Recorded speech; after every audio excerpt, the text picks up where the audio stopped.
So moving on to the next part of the demo is the abstract fabric interfaces. And so what we want to showcase here is that it's internal connectivity between the GNFs. So instead of having to connect port from one line card on a GNF to another one, you can have these virtual fabrics within.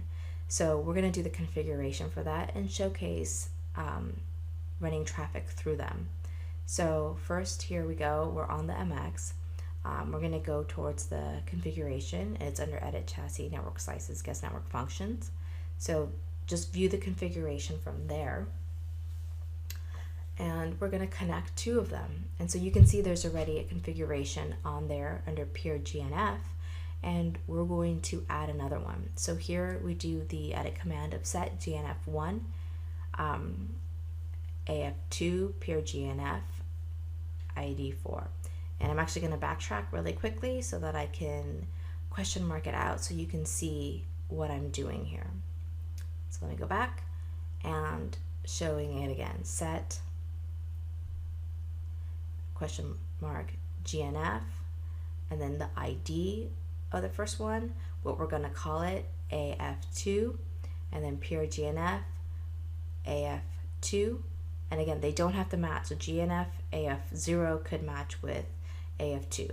And then that one ID 4. So we have 1 is connecting to 4.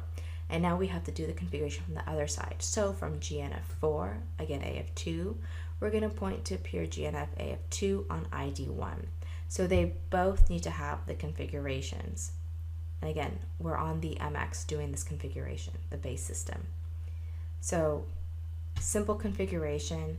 This is what is needed from the base system side. Do a quick show command, and we'll do a commit.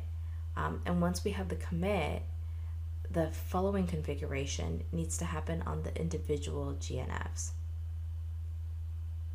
So here we go. We're connecting to GNF A.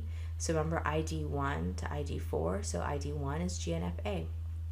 So here we are on A, and at this point you can configure it like another interface. So this should all look familiar. Just like you would configure an Ethernet interface, same command, set interfaces AF2, unit 0, family INET address, and we're just going to give it a really simple IP. We're just going to do, really simple 2.2.2.1/24, and we're going to do the corresponding one on GNF D. So here we're just doing a show command showing the interface, showing the virtual network functions. We see that GNF A is down, and then, GNF A was up and B was down. And we fixed it, everything's up. And now we're just gonna go on to D. And on D, we're gonna do the corresponding configuration. So set interfaces, again, AF2. Again, they don't both have to be AF2, they just are in this example. Unit 0, family INET, and then 2.2.2.2/24.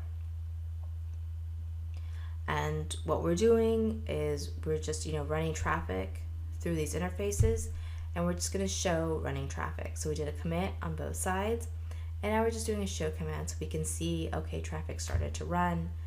You can see the input and the output rate. And what we're going to do is do a monitor command. And so with this, I allotted some time and waited to accumulate more stats.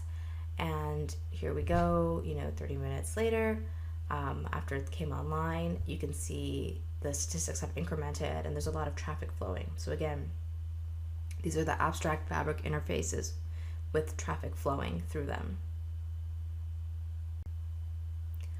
So the next thing is the run monitor command from the other side, and you can see traffic also running through there. So again, we just have a simple traffic generator running, and we're just passing traffic through there just to showcase that these abstract fabric interfaces work and we can run traffic through the device. Obviously, use case for this is not having to buy additional cables to use Junos node slicing.